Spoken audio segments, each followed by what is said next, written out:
అందుకొరకు ఎట్టి పరిస్థితుల్లో కూడా ఈ సభ ఆగదు.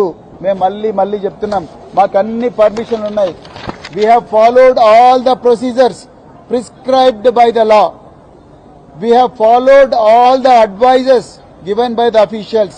We have complied to all the requirements stipulated by every authority who is competent to give permission. చివరికి పోలీసుల దగ్గర ఆపినరు. మేము మా బీఆర్ఎస్వి నాయకులు అదే విధంగా బీఆర్ఎస్ వాలంటీర్లు ఎంతో మంది రోడ్ల మీద నిలబడి ట్రాఫిక్ మేనేజ్ చేస్తామని కూడా చెప్తున్నారు. మీరు ఏం కావాలంటే అది చెప్తున్నారు, ఏం కావాలంటే అది ఒప్పుకుంటున్నాం. అట్లాంటప్పుడు మీరు how can you deny the permission to us? How can you delay the permission? మీరు ఆన్సర్ చెప్పాలి. మళ్ళీ నేను పోలీస్ అధికారులకు చెప్తున్నా, పరిపాలనా శాఖ వాళ్ళకి చెప్తున్నా, దయచేసి మీరు రేవంత్ రెడ్డి గారి అక్రమ ఆదేశాలు పాటించకండి, చట్ట ప్రకారం నడుచుకోండి. మేము మీరు చెప్పిన ఆదేశాలన్నీ పాటిస్తూనే ఉన్నాం.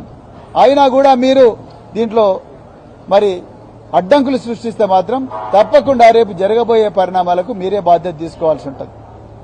మేము మాత్రం ఈ సభ జరిపి తీరుతాం, తప్పకుండా జరిపి తీరుతాం. ఇది మా హక్కు, రాజ్యాంగం మాకిచ్చిన హక్కు, ఆర్టికల్ 19 మాకిచ్చిన హక్కు. మేము ఎవ్వరిని కూడా ఇబ్బంది పెడతలేము, ట్రాఫిక్ కూడా ఇబ్బంది పెట్టడం లేదు. హింసను ప్రేరేపించే సంస్కృతి మా పార్టీలో లేదు.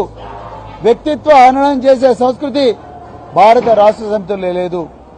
అందువల్ల మా వల్ల ఎలాంటి శాంతి భద్రతల పరిస్థితి తలెత్తదు. అందుకొరకే మళ్ళొకసారి మరి మల్కాజ్గిరి పోలీస్ కమిషనర్ గారికి, ఎల్బీ నగర్ డీసీపీ గారికి, అదేవిధంగా ట్రాఫిక్ డీసీపీ గారికి, చివరికి రాష్ట్ర డీజీపీ గారికి మళ్లీ మేము రిక్వెస్ట్ చేస్తున్నాం, దయచేసి వెంటనే పర్మిషన్ ఇవ్వండి, అడ్డంకులు సృష్టించకండి.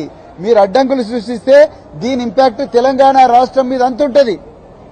ఆ జరగబోయే పరిణామాలకు మళ్ళా మీరే బాధ్యులవుతారు.